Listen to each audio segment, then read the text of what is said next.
नमस्कार दोस्तों, आज है हमारा डे 39 ऑफ आंसर राइटिंग। और आज हम लोग GS1 ज्योग्राफी के जो मेरा टॉपिक है, आप लोग जीएस का जो मेंस का सिलेबस है उसमें देखे होइएगा। सबसे पहला टॉपिक लिखा हुआ है salient feature of world's physical geography. इसी के रिगार्डिंग दो क्वेश्चन को डिस्कस करेंगे। दोस्तों, इसमें जो पहला क्वेश्चन है ये काफ़ी ज़्यादा इंटरेस्टेड होने वाला है, क्योंकि हम लोग देखेंगे कि एक क्वेश्चन में मैप का बेहतरीन तरीका से किस तरह यूज़ कर सकते हैं और किस तरह से आंसर लिख सकते हैं। तो बहुत ही इंटरेस्टेड होने वाला है आज का पहला क्वेश्चन और दूसरा भी, बट पहला ज़्यादा इंटरेस्टेड है। और साथ ही दोस्तों, आप लोग के लिए एक इंपॉर्टेंट इन्फॉर्मेशन है कि देखिए, हम जो भी डिस्कस करते हैं सब्जेक्ट वाइज जो भी डिस्कस करते हैं, हमने प्लान किया है कि अब हर सब्जेक्ट का ना अलग अलग प्लेलिस्ट बना दूंगा। ठीक है, डिस्कशन तो जैसे हो रहा है उसी तरह होते रहेगा, उस शेड्यूल में कोई चेंज नहीं आएगा, बस प्लेलिस्ट अलग अलग होगा।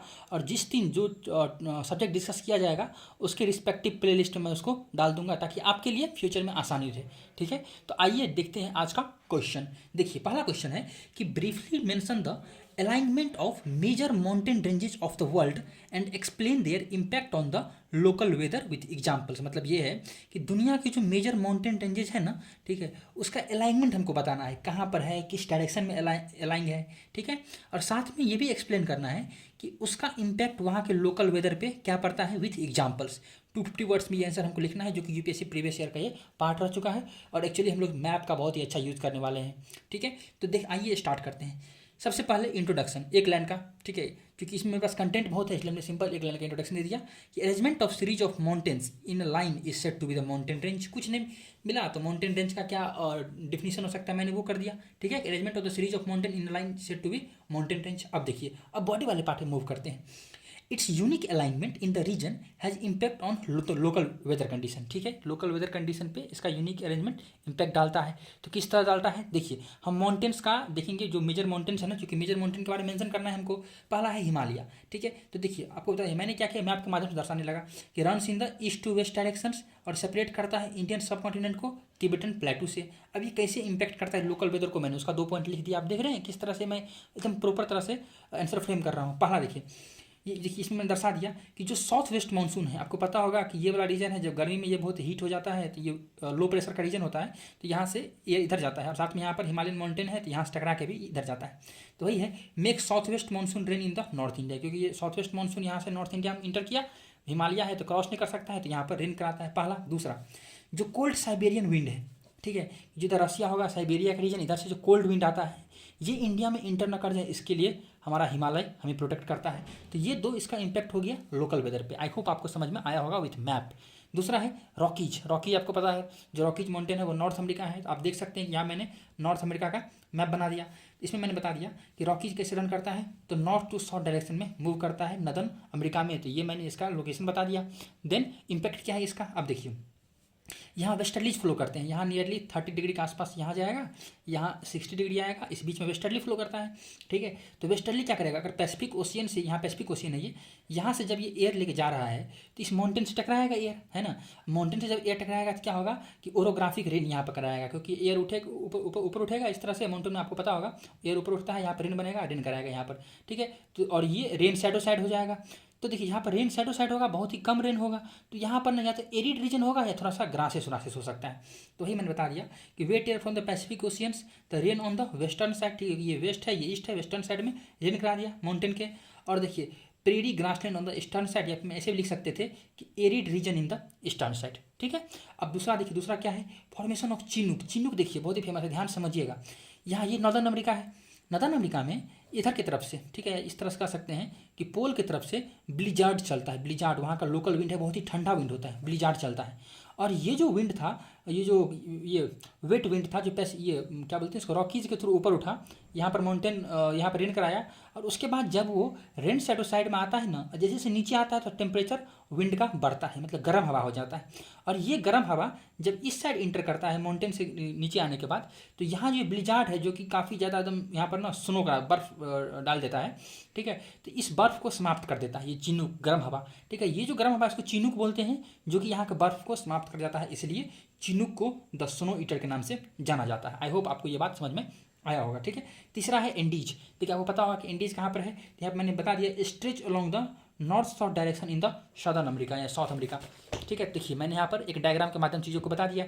ये साउथ अमेरिका का मैप है, इक्वेटर को मैंने यहाँ पर दर्शा दिया। यहाँ पर देखिए यहाँ पे आपको दिख रहा होगा इंडीज, ठीक है। अब देखिए यहाँ पर ट्रेड विंड एक तरफ से चलेगा, है ना, 0 डिग्री, यहाँ पे कहीं ना कहीं 30 डिग्री होगा, इधर ट्रेड विंड चलेगा, ठीक है। तो ट्रेड विंड जो चल रहा है तो ये क्या कर रहा है, आप जरा देख सकते हैं कि नदर पार्ट, देखिए नदर्न पार्ट जो है ना इंडीज का, यहाँ तक एक्सटेंड है, ये इक्वेटर के आसपास है। इक्वेटर के आसपास तो डेली रेन होता है, तो यहाँ पे इसलिए मैंने बता दिया कि northern part is raining and warm, ठीक है, इक्वेटर के पास है। दूसरा, ये जो पेरू का पेरी और मतलब मेनली चिले का जो रीजन है, ठीक है, तो यहाँ पर क्या होता है, ये रेन साइडो साइड में आ जाएगा, क्योंकि यहाँ पर माउंटेन है, इधर से विंड आया, इसके पास रेन है, इधर रेन कराएगा इस एरिया में, जो कि यहाँ पर ग्रासलैंड बनाता है, ठीक है। आप सुने होइएगा पैम्पास, इस सब का नाम। तो और यहाँ पर क्या होगा, यहाँ पर डेजर्ट, अट्टाकामा डेजर्ट, तो मैंने बता दिया Atacama desert in the west of the Indies. I hope आपको समझ में आ गया होगा। देन मेरा नेक्स्ट है ग्रेट डिवाइडिंग रेंज, ये कहाँ पर है भैया, तो ये ऑस्ट्रेलिया में है, ठीक है, दिस इज द ऑस्ट्रेलिया। तो मैंने बता दिया कि run in the eastern, run along the eastern coast of Australia. Australia का ये ईस्टर्न कोस्ट, वेस्टर्न कोस्ट, इसके ईस्टर्न कोस्ट के अलॉन्ग यहाँ पर रन करता है, ठीक है। अब देखिए इसका इम्पैक्ट क्या है, तो block moist air from the Tasman sea led to the rain in the eastern coast. देखिए यहाँ पर तस्मान सी है, 30 डिग्री के आसपास, यहाँ पर कुछ ट्रेड विंड चलता है इस तरह से, ठीक है। तो इस यहाँ पर ट्रेड विंड चलेगा, यहाँ पर इस माउंटेन से टकराएगा विंड, ओरोग्राफिक रेन इस रीजन में करा देगा। तो आपको पता होगा कि जो पूरा वेस्टर्न पार्ट है ऑस्ट्रेलिया का, ये डेजर्ट है, और जो पूरा ईस्टर्न कोस्ट है, यहीं पर लोग रहते हैं, जो फेमस शहर है जहाँ पर क्रिकेट मैचेस होता है, लाइक मेलबर्न, एडिलेड, ठीक है, सिडनी, कैनबरा, ये सब इसी ईस्टर्न कोस्ट पे है, ठीक है। केवल पर्थ थोड़ा सा वेस्टर्न कोस्ट पे है, बट लिव इट।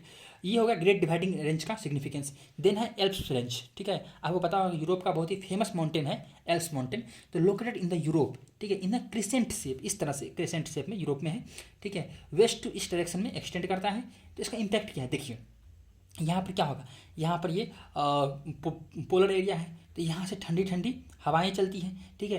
एल्प्स क्या करता है, इस एयर को, कोल्ड विंड को ब्लॉक कर देता है ना, मैंने लिखा block the cold wind from the Arctic, causing relative warm climate in the countries like Italy, क्योंकि इटली देखिए आपको पता है कि ये रीजन इटली का है, इटली इसके साउथ में है, तो इसके साउथ में जो एरिया है वहाँ पर थोड़ा सा वार्म क्लाइमेट होगा, इसके नॉर्थ में है, लाइक यहाँ पर फ्रांस होगा, जर्मनी होगा, लग्जमबर्ग होगा, पोलैंड होगा, तो वहाँ पर थोड़ा सा वार्म होगा, यूके इधर आ जाएगा, तो वहाँ पर थोड़ा सा वहाँ पर कोल्ड होगा, और नीचे इटली की तरफ वार्म होगा, क्योंकि यहाँ पर ठंडी हवा है, और ठंडी हवा को एल्प्स ब्लॉक कर देता है, तो यहाँ थोड़ा सा वार्म क्लाइमेट कराता है। आई होप आपको समझ में आया होगा। देन आगे मूव करते हैं, और एक और 6 point, that is Atlas. Atlas mountain कहाँ पर है, आपको पता होगा, यहाँ पर कंट्रीज है लाइक मोरक्को, अल्जीरिया, लीबिया, ये 3 कंट्री यहाँ पर, मोरक्को, अल्जीरिया, लीबिया, तो इस रीजन में ये एटलस लोकेटेड है, ठीक है। मैंने बता दिया located in the northern Africa in the east west direction, ठीक है। इम्पैक्ट क्या है, कॉज कोस्टल ये ग्रीनलैंड, यहाँ पर थोड़ा ग्रासलैंड होता है, एंड मेडिटेरियन क्लाइमेट। देखिए यहाँ पर ना इस तरह से यहाँ पर चलता है कौन सा विंड, आपको पता होगा, डैट इज़ द ये वेस्टर्लीज, ठीक है। तो इस रीजन में थोड़ा सा बारिश उरिश होता है, तो यहाँ पर ना थोड़ा, क्योंकि इससे टकरा के यहाँ पर बारिश उरिश हो जाता है, तो यहाँ पर थोड़ा सा ग्रीनलैंड है, बट ये इधर इस साइड हवा, अगर मान लीजिए मेडिटेरियन सी से भी हवा जब चलता है ना, तो ये हवा ओरोग्राफिक रेन इधर ही कराता है, जो लोकल विंड्स है ओरोग्राफिक रेन यहाँ कराएगा, बट इस साइड नहीं आ पाएगा, तो यहाँ पर सहारा डेजर्ट बनाता है, ठीक है। और रीजन है सहारा डेजर्ट बनने का, बट एक छोटा सा रीजन ये भी है, तो वही मैंने बता दिया, cause coastal Greenland and Mediterranean climate in the north part of Africa and Sahara desert in the south. इसके नॉर्थ में मेडिटेरियन क्लाइमेट, इसके साउथ में सहारा, वेरी सिंपल। अब आइए इसको कंक्लूड करते हैं, कुछ नहीं कंक्लूड करना है, मेरे पास वर्ड ऑलरेडी मैंने इतना अच्छा आंसर यहाँ बता दिया, कंक्लूड करना बहुत ही आसान है। 10 mountain range across the globe impact weather, climate and way of living, simple, ठीक है। ये रहा हमारा आज का पहला क्वेश्चन। आइए आते हैं आज के दूसरा क्वेश्चन पे, ठीक है। ये भी मेरा जो जीएस मेंस का जो टॉपिक है, that is salient feature of world physical geography, उसी से रिलेटेड है। तो देखते हैं क्वेश्चन क्या है, ठीक है। ये भी फिजिकल ज्योग्राफी है, बट थोड़ा सा इंडिया वाला पार्ट है इसमें।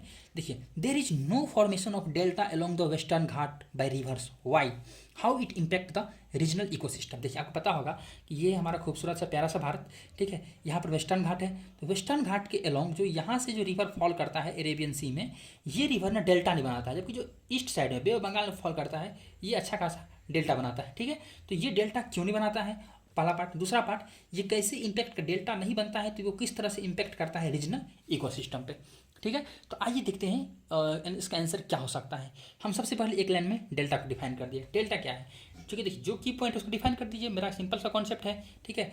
Delta R the triangular shape of alluvium deposits on the mouth of the river. आपको पता होगा, जैसे देखिए ये मान लीजिए ये ईस्टर्न कोस्ट ऑफ इंडिया है, यहाँ से मान लीजिए कृष्णा, कावेरी, गोदावरी कोई भी नदी आ रहा है, ठीक है, और यहाँ पर अपना ये माउथ है इसका, तो यहाँ पे ट्रैंगुलर शेप में जो डिपॉजिट्स होता है, एलुवियल डिपॉजिट्स, जो सेडिमेंट्स लाता है रिवर, वो इस तरह से डेल्टा का फॉर्मेशन करता है। आई होप आपको डेल्टा के बारे में आइडिया होगा। ठीक है, देखिए यहाँ पर ये डिपॉजिट्स है, रिवर का माउथ है, यहाँ से रिवर चल रहा है, दिस इज द डेल्टाज। तो वही मैंने यहाँ बता दिया।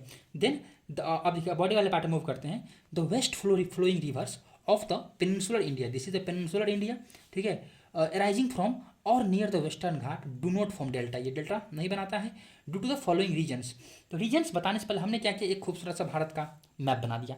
इसमें मैंने बता दिया कि दिस इज द वेस्टर्न घाट और कुछ कुछ रिवर का नाम बताया, जैसे नर्मदा, तापी, मांडवी, ठीक है, सारावती, पेरियार, बस ज़्यादा नहीं, कुछ ही रिवर का नाम बता दिया फॉर एग्जाम्पल के लिए, ताकि एग्जामिनर को लगे कि हमको पता है कौन कौन सा रिवर फ्लो करता है।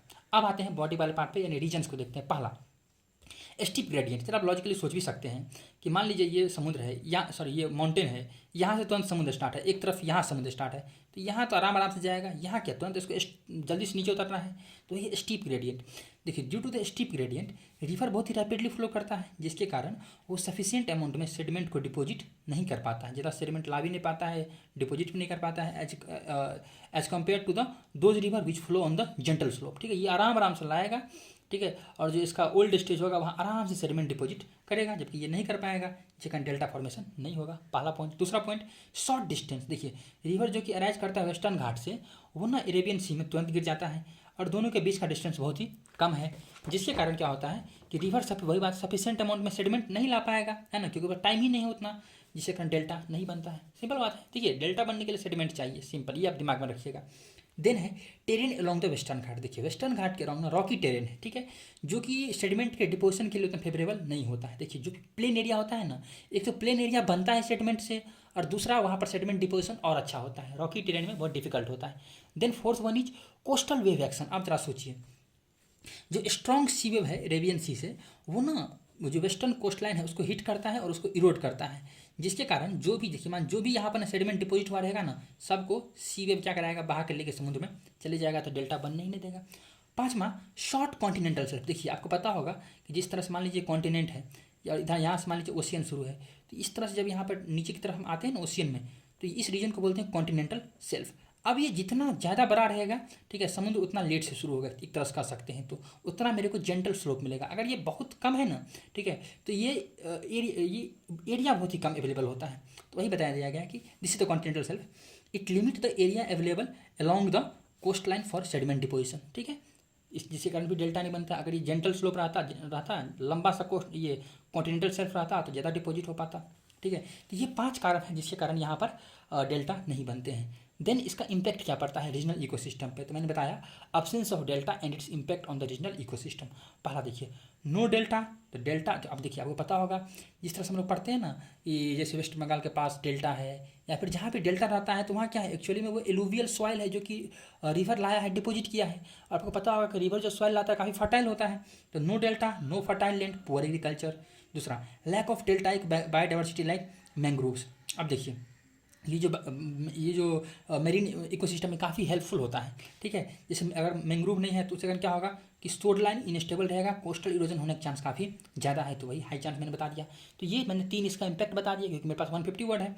अब देखिए लास्ट में कंक्लूड कर देते हैं। Hence along the western ghat estuaries are formed. देखिए डेल्टा तो आपको समझ में आ गया होगा। ईस्चुरीज क्या होता है ना, कि जब भी किसी स्टीप स्लोप से कोई चीज़ कोई भी पानी का वो रिवर जाता है ना, तो यहाँ पर ना ये डीप इरोजन कर देता है और सीधे ये फॉल करता है सी में, दैट इज द ईस्चुरीज, ठीक है। तो ईस्चुरीज वाज फॉर्म्ड या आर फॉर्म्ड, ठीक है, रादर देन द डेल्टा।